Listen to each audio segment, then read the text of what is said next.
आदाब, नमस्कार, स्वागत है आपका। मैं हूं आपके साथ शफान अंसारी।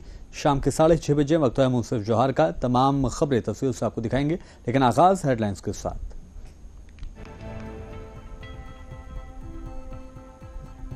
मुख्यमंत्री चंपाई सोरेन ने रांची स्मार्ट सिटी परिसर में किया खिताब। स्वास्थ्य सेवा प्रणाली मजबूत बनाना सरकार की प्राथमिकता।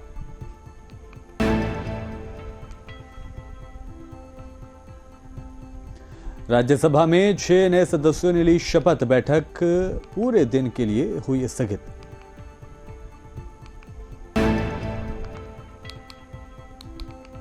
झारखंड मंत्रालय में आयोजित हुआ नियुक्ति पत्र वितरण समारोह। मुख्यमंत्री चंपाई सोरेन ने छात्र छात्राओं को दिए अपॉइंटमेंट लेटर।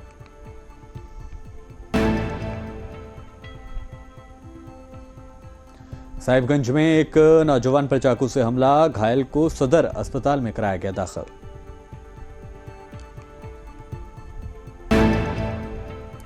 झारखंड में मानसून के प्रवेश के भारी बारिश के साथ हुआ आगाज। 30 जून से पूरे झारखंड में भारी बारिश का अलर्ट। खबरें तफसील से। मुख्यमंत्री चंपाई सोरेन ने कहा है कि राज्य की स्वास्थ्य सेवा प्रणाली मजबूत बनाना सरकार की प्राथमिकता में से एक है। इस दिशा में स्वास्थ्य संरचनाओं को बेहतर करने का प्रयास लगातार जारी है। आज रांची स्मार्ट सिटी परिसर में गौतम मेडिकल कॉलेज और अस्पताल के शिलान्यास समारोह में इस मौके पर सीएम ने कहा कि झारखंड में स्वास्थ्य क्षेत्र में सुविधाओं की कमी को दूर करने के लिए राज्य सरकार कृत संकल्पित है। यहाँ डॉक्टर भी मरीजों के अनुपात में कम हैं, इसी कमी को भी दूर किया जाएगा। चंपाई सोरेन ने आगे कहा कि उसके साथ राज्य के ग्रामीण क्षेत्रों में भी स्वास्थ्य सुविधाओं की उपलब्धता के लिए सरकार प्राथमिकता की बुनियाद पर योजनाएं बना रही है। आज Gautam medical college of hospital का शिलान्यास रखा गया है।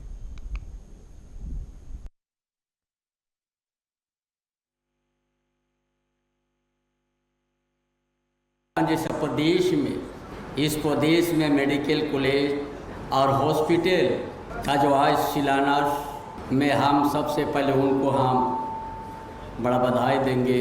जो बड़ा ज़रूरत है इस प्रदेश में इस तरह का मेडिकल कॉलेज हॉस्पिटल, जो आज फाउंडेशन के अध्यक्ष डॉक्टर अभिजीत कुमार गौतम ने अपना कदम बढ़ाया। क्योंकि हर समय हम लोग सुनते हैं, देखते हैं, झारखंड के परिवार बड़ा बड़ा शहर जाते हैं, कहीं कोई हैदराबाद जाते हैं, कोई चेन्नई जाता है, कोई दिल्ली जाते हैं। आज जिस तरह से आज विचार रखा और ये स्मार्ट सिटी एरिया में है और मानुष जीवन के लिए ये शरीर को साथ में ले जाने के लिए हॉस्पिटल बड़ा ज़रूरी है। हर मनुष्य जीवन को बिना हॉस्पिटल से आगे नहीं बढ़ पाएगा। इस शरीर को स्वस्थ रखने के लिए हॉस्पिटल का बड़ा ज़रूरी है। हमारा विभाग, स्वास्थ्य विभाग के सचिव आप लोग ने बताया हमारा मेडिकल कॉलेज कितना है, प्राइवेट में कितना है, कितना डॉक्टर का कमी है। जो होना चाहिए डॉक्टर वो उतना नहीं है। और इसने इस हॉस्पिटल में मेडिकल कॉलेज भी है, हॉस्पिटल सेवा वो भी फ्री चिकित्सा भी करेंगे। इसीलिए आज राज्य के लिए जो कदम है ये बहुत सराहनीय कदम है। इसीलिए आज उम्मीद करेंगे जो आज फाउंडेशन के अध्यक्ष अभिजीत कुमार से पूरा हम लोग को विश्वास है और आज सरकार की ओर से हर तरह की सुरक्षा की हम लोग को हमारा दायित्व है। कोई भी संस्था हो, कोई भी निवेश करने आते हैं, इस राज्य की गति देने की, राज्य का विकास कर देने के लिए, राज्य का काम में सहयोग करने के लिए ये सरकार के दायित्व भी है। शिलान्यास प्रोग्राम से खिताब करते हुए गौतम मेडिकल कॉलेज के चेयरमैन डॉक्टर अभिजीत कुमार गौतम ने कहा कि रांची स्मार्ट सिटी में Gautam medical college of hospital मुफ्त में इलाज करेगा। ये झारखंड के लिए एक वरदान साबित होगा। उन्होंने कहा कि उक्त मेडिकल कॉलेज में 100 बेड की ICU होगी, जहां गंभीर मरीज का इलाज किया जाएगा।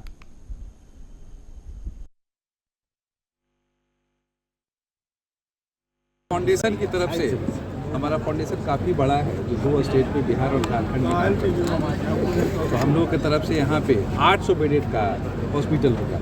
इसमें 12 OT होगी, जिसमें मेजर 12 OT होगी, समझ सकते। 100 ICU का बेड होगा 500 डॉक्टर काम करेंगे, 150 यूजी की सीटें होंगी, MBBS जिसको बोलते हैं, और 77 पीजी की सीटें होंगी। और हम लोगों की योजना है कि अगले साल नेशनल मेडिकल काउंसिल जो NMC हो गया है, उसमें अगले साल हम लोग आवेदन करेंगे और 26-27 से यहाँ पे ऑपरेशन हो जाएगा। हॉस्पिटल हम लोग अगले साल 25 में शुरू कर देंगे और 27 में हम लोग यहाँ पे पठन पाठन भी शुरू कर देंगे। तो फ्री ऑफ कॉस्ट इलाज होगा यहाँ? जी, फ्री ऑफ कॉस्ट इलाज होगा यहाँ पे। बीमारियों का इलाज होगा? सारी तरह का मल्टी सुपर स्पेशलिटी यहाँ पे हॉस्पिटल बन रहा है। आप समझ सकते हैं सारे डिपार्टमेंट्स में होंगे, गायनी, सर्जरी, हर डिपार्टमेंट इसमें होगा, डर्मा, हर डिपार्टमेंट इसमें होगा और सब में फ्री इलाज होगा। ये बजट कितने का है? फाउंडेशन के 2 हॉस्पिटल्स हैं। राज्यसभा में बृहस्पतिवार को 6 नए सदस्यों की शपथ लेने और प्रधानमंत्री नरेंद्र मोदी के द्वारा अपनी नई मंत्रिपरिषद के सदस्यों का परिचय कराने के जाने के बाद बैठक को पूरे दिन के लिए स्थगित कर दिया गया। साथ ही सभापति जगदीप धनखड़ ने आम आदमी पार्टी नेता संजय सिंह के निलंबन को वापस लेने का ऐलान भी कर दिया। उच्च सदन की बैठक दोपहर 12:37 पर शुरू हुई। वहीं झारखंड से भी भाजपा के प्रदेश महामंत्री और नवनिर्वाचित राज्यसभा सदस्य डॉक्टर प्रदीप वर्मा ने आज देश के उच्च सदन यानी राज्यसभा में प्रवेश करके शपथ ग्रहण किया।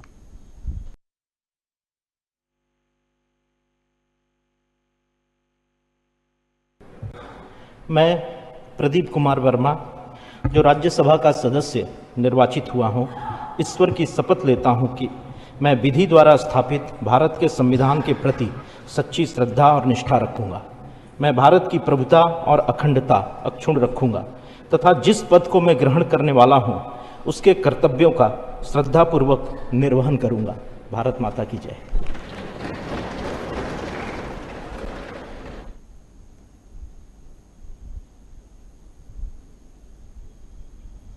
झारखंड मंत्रालय में आयोजित नियुक्ति पत्र वितरण समारोह में अनुसूचित जनजाति, अनुसूचित जाति, अल्पसंख्यक और पिछड़ा वर्ग कल्याण विभाग के विशेष प्रायोजन वाहिनी के रूप में कार्य कर रही प्रेक्षा फाउंडेशन द्वारा संचालित कल्याण गुरुकुल एवं कुशल कॉलेज के छात्र छात्राओं को नियुक्ति पत्र प्रदान करते हुए मुख्यमंत्री चंपाई सोरेन नजर आए।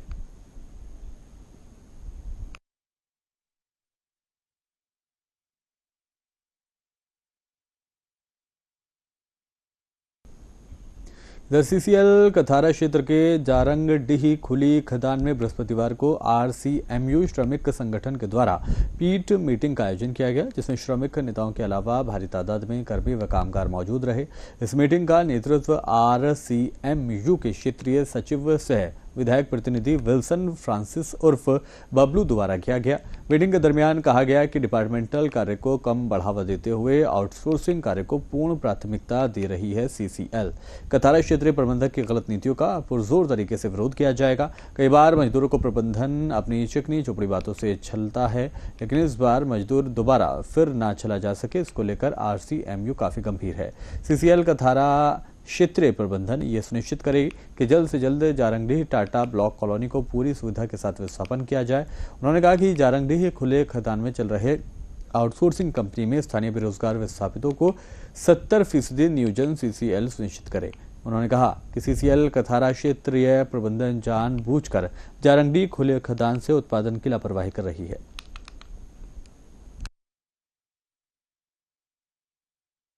मामला जो आधा मजदूरों को यहाँ दिया जा रहा है, आधा मजदूरों को नहीं दिया जा रहा है, सारे मजदूरों को समान रूप से इंसेंटिव दिया जाए और अन्य बिंदु और जो 70% जो स्थानीय लोगों को आउटसोर्सिंग में रखना है, उसका उन्होंने बताया कि हम लोग लिस्ट मंगा लेते हैं और देख के उसमें जो है आपको अवगत कराएंगे। और ये सारा चीज़ का जो भी बात हुआ है कल हम लोगों ने लिखित तौर पर उनसे मांगा है, वो आज हम लोग को संभवतः मिल जाएगा और 1 महीना का समय हम लोग दिए हैं। अगर 1 महीना का समय में नहीं होता पूरा तो पुनः हम लोग नोटिस दे करके।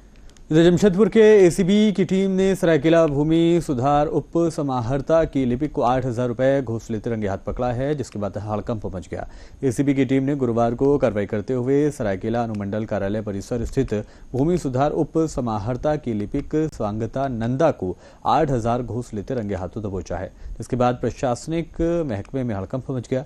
ACB की टीम स्वागत नंदा को पूछताछ के लिए अपने साथ ले गई है। मिली जानकारी के मुताबिक शिकायतकर्ता सिंह सोए द्वारा ASB को शिकायत दी गई थी कि लिपिक स्वागता नंदा द्वारा म्यूटेशन के नाम पर घूस मांगी जा रही है, जिसके बाद ACB ने अपना जाल बिछाया और लिपिक को रंगे हाथों धर दबोचा। इधर रांची के स्वराज एकता पार्टी के द्वारा प्रेस कॉन्फ्रेंस की गई, जिसमें मुख्य विषय झारखंड बिरसा सेना नाम से चल रहे संगठन के नाम को बदलकर स्वराज एकता पार्टी रखा गया। इसकी स्वीकृति भारत निर्वाचन आयोग के द्वारा दी गई और पार्टी के अध्यक्ष रवि कुमार के द्वारा आगामी विधानसभा चुनाव को लेकर बताया गया कि पार्टी 81 विधानसभा सीटों पर प्रत्याशी देगी और मजबूती से चुनाव लड़ेगी। उन्होंने कहा कि पूरे राज्य भ्रष्टाचार से सख्त ग्रस्त है, हर तरफ लूट खसोट का दौर है, विकास के नाम पर धांधली पूरे प्रदेश में हो रही है, पूरे प्रदेश में अपराध का ग्राफ बढ़ रहा है, अपराधी बेखौफ अपराध कर रहे हैं, जनता पूरी तरह से त्रस्त है। पार्टी अध्यक्ष रवि कुमार जी ने कहा कि इस तरह के सरकार में विकास और सुशासन की परिकल्पना तक नहीं की जा सकती। उन्होंने ये भी कहा कि अब आने वाले वक्त में पूरे प्रदेश में सुशासन और विकास के मुद्दों पर कार्य करने के लिए स्वराज एकता पार्टी प्रतिबद्ध है। पार्टी के एक कार्यकर्ता घर घर तक लोगों को पार्टी की विचारधारा से अवगत कराते हुए लोगों को पार्टी में जोड़ने का काम करेंगे और पार्टी हर उस मुद्दे पर काम करेगी जिससे जनता का सरोकार हो।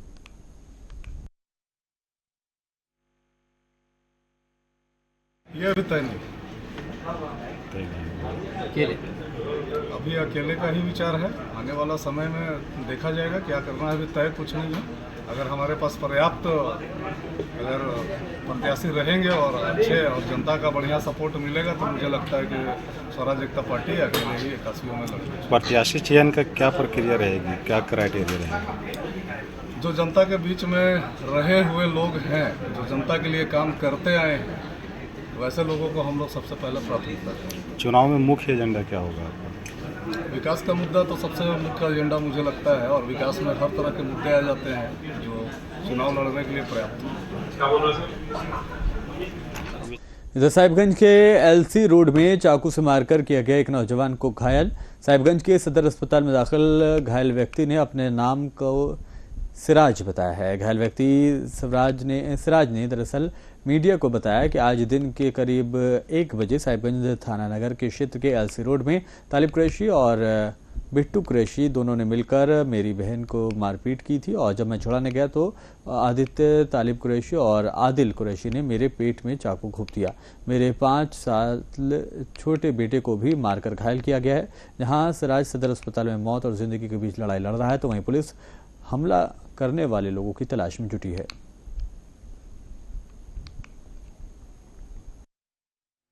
तालिब कुरैशी, तालिब मारा हमको छुरी। क्या बजे मारा है? वही अभी उससे मोटा मोटी 1-1.5 घंटा हो। किस बात के लेके मारा है? वो मेरा बहन का ससुराल हुआ, एकदम मेरी बहन लोग को मारता है, पीटता है, बोलता जा अपना माँ बाप से पैसा मांग के ला, अपना भाई से पैसा मांग के ला, और नहीं देता तो हरदम मारता पीटता। वही आज हम बोलने गए, बस तालिब कुरैशी हमको छुरी मार दिया। पहला मारा छाती में, उसके बाद मारा मेरा पेट में। हस्बैंड है? हाँ। क्यों घटना घटी? हम नहीं थे, हम गए थे अपनी बेटी के घर। इधर सरायकेला पुलिस अधीक्षक के निर्देश पर नक्सल प्रभावित क्षेत्र में छापेमारी कर भारी मात्रा में नकली विदेशी शराब और वाहनों को जब्त किया गया। सरायकेला पुलिस अधीक्षक मनीष टोपो के रिजर्व टास्क फोर्स द्वारा गुप्त सूचना मिलने पर पुलिस अधीक्षक द्वारा बड़ी कार्रवाई करते हुए चौका थाना क्षेत्र के अंतर्गत चल रहे 2 मिनी शराब फैक्ट्री का उद्भेदन भी किया गया। जानकारी के मुताबिक गुप्त सूचना की बुनियाद पर पुलिस अधीक्षक के स्पेशल टास्क फोर्स के द्वारा बुधवार की देर शाम चौका थाना के अंतर्गत हैसा कोचा स्थित जंगल क्षेत्र में मिनी शराब फैक्ट्री में दलबल के साथ दबिश दी गई, जहां से भारी मात्रा में नकली विदेशी शराब बनाने में इस्तेमाल होने वाले स्प्रिट, अलग अलग ब्रांड के रैपर, ढक्कन और शराब बनाने में इस्तेमाल होने वाले 16 बोरा डोडा भी बरामद किया गया। पिकअप वैन, एक बोलेरो और एक कार को जब्त किया गया है। बता दें कि एसपी मनीष टोपा का सख्त निर्देश है कि अवैध धंधेबाज या तो सुधर जाएं या इलाका छोड़ दें। इधर लगातार बढ़ते पुलिसिया कार्रवाई से जिले की शराब माफियाओं में हड़कंप मचा है। कुछ तो बोरियां बिस्तर समेट कर दूसरे जिलों में पलायन करने की तैयारी में भी लगे हैं।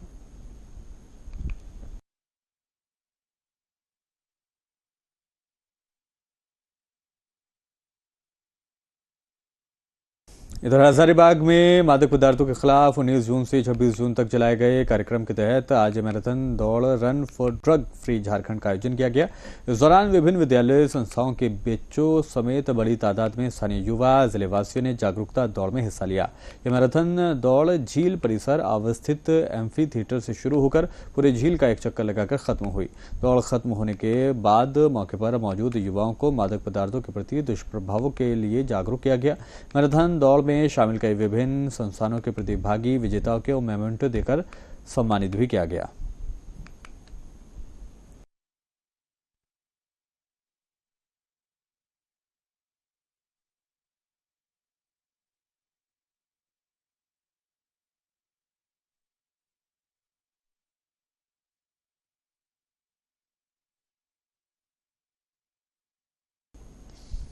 बेरमो अनुमंडल स्थित पेटरवार थाने में पुलिस हिरासत में एक युवक की मौत ने पुलिस को कटघरे में खड़ा कर दिया।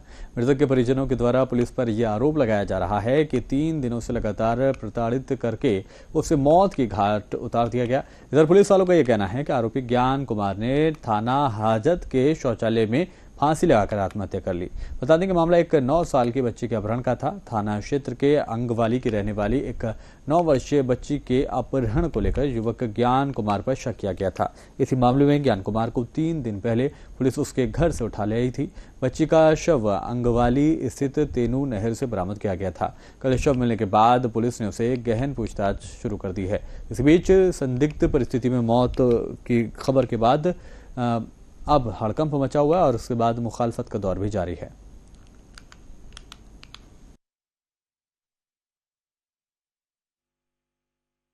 और ये मृत्यु संदेहास्पद एक पक्ष का है कि ये आत्महत्या है और दूसरे पक्ष का आरोप है कि ये हत्या है। तो ये निश्चित रूप से जांच का विषय है और हम लोग जिला प्रशासन और राज्य सरकार से मांग करते हैं कि इसकी उच्च स्तरीय जाँच हो। साथ ही जो मृतक है, मृतक के परिवार को उचित मुआवजा और उसकी धर्मपत्नी को नियोजन मिले। और इस संदर्भ में अभी हम लोगों का अनुमंडल पदाधिकारी बेरमो, अनुमंडल पुलिस पदाधिकारी बेरमो से वार्ता हुई है और कई विषयों को लेकर उन लोगों ने सकारात्मक आश्वासन दिया है। मुआवजा के संदर्भ में अभी उन लोगों ने 1 लाख रुपये का भुगतान किया है। उसके बाद नियोजन के संदर्भ में है कि जैसे 10 कर्मा वगैरह श्राद्ध कर्म पार होगा, फिर उसकी धर्मपत्नी को नियोजन के संदर्भ में कहीं पर नियोजित करने का काम करेंगे। डीसी मैम के निर्देशानुसार सब कुछ कार्रवाई अभी तक हुई है और कुछ इन लोग का डिमांड था और जो डिमांड है उसके लिए इन लोगों ने लिखित एक प्रतिवेदन दिया है, मोमेंटम दिया डीसी मैम के नाम पर। तो उसको अभी मैं डीसी मैम के पास प्रेषित करूंगा और नियमानुसार जो भी सरकारी लाभ है या जो भी जांच है, जो इनकी तरफ से डिमांड है, हर तरह से हम लोग सरकारी नियमानुसार जो भी है उसके अनुसार इनकी मांगों को। बेरमो अनुमंडल के कथारा जारंगडीह स्थित बेरमो बहु ग्रामीण जलापूर्ति योजना के तहत होने वाली जलापूर्ति बीते दिनों बाधित हो गई। जलापूर्ति बाधित होने से 12 पंचायतों के पंचायतवासियों के बीच पेयजल की समस्या उत्पन्न हो गई है। यहाँ एक और उमस भरी गर्मी लोगों को परेशान कर रही है तो दूसरी तरफ गर्मी के दिनों में उत्पन्न जल समस्या लोगों को खूब रुला रही है। दरअसल उक्त समस्या का उत्पन्न कारण पैनल बोर्ड में तकनीकी खराबी बताया जा रहा है और मोटर लोड नहीं ले पा रही है। उक्त बातें बेरमो बहु ग्रामीण जलापूर्ति योजना में काम देख रहे मिस्त्री ने बताई हैं। हालांकि इस मामले में पेयजल स्वच्छता विभाग के अधिकारी दिलीप कुंज से दूरभाष पर संपर्क मामले की जानकारी ली गई तो उन्होंने बताया कि पैनल में तकनीकी खराबी आई है और झारखंड सरकार के बिजली आपूर्ति विभाग को मामले से अवगत करा दिया गया है। इम्कान है कि जल्दी ही निष्पादन की दिशा में काम किया जाएगा।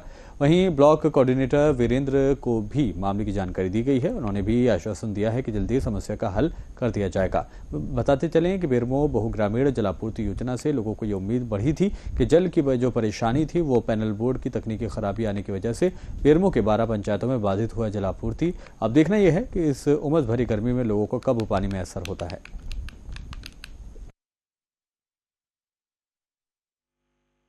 हमारा झारखंड सरकार का पानी का कनेक्शन लगे हुए बहुत दिन हो गया, लेकिन पानी बाधित है, पानी चल नहीं रहा है।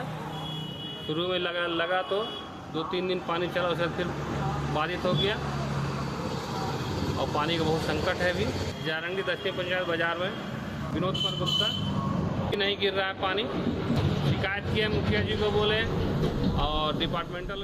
झारखंड में मानसून के प्रवेश के बाद कई जिलों में मध्यम से लेकर भारी बारिश का सिलसिला जारी है, लेकिन अब मौसम विभाग ने जो खबर दी है वो सावधानी के साथ साथ राहत भरी भी है। दरअसल 30 जून से पूरे झारखंड में भारी बारिश का अलर्ट जारी किया गया है, यानी अब झारखंड के बचे हुए इलाकों में बारिश होगी। और दूसरी ओर मानसून के अध्ययनकर्ता डॉक्टर एसपी यादव का यह कहना है कि पश्चिमी हवाओं के असर से मानसून की स्पीड धीमी है। जब तक पश्चिमी हवाएं कमजोर नहीं होंगी तब तक मानसून के बादल अपने असर को नहीं दिखा सकेंगे।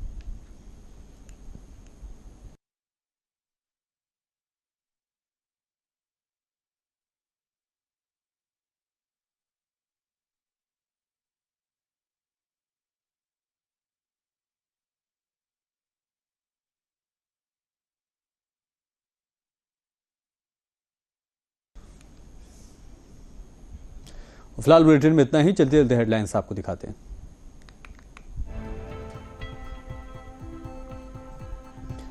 मुख्यमंत्री चंपाई सोरेन ने रांची स्मार्ट सिटी परिसर में किया खिताब। स्वास्थ्य सेवा प्रणाली मजबूत बनाना सरकार की प्राथमिकता।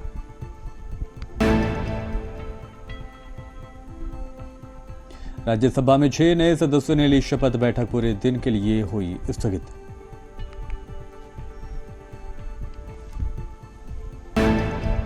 झारखंड मंत्रालय में आयोजित हुआ नियुक्ति पत्र वितरण समारोह। मुख्यमंत्री चंपाई सोरेन ने छात्र छात्राओं को दिए अपॉइंटमेंट लेटर।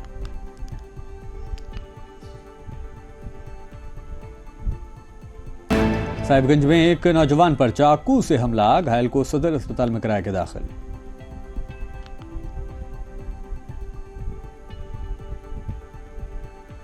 और झारखंड में मानसून के प्रवेश के बाद बारिश शुरू। 30 जून से पूरे झारखंड में भारी बारिश का अलर्ट।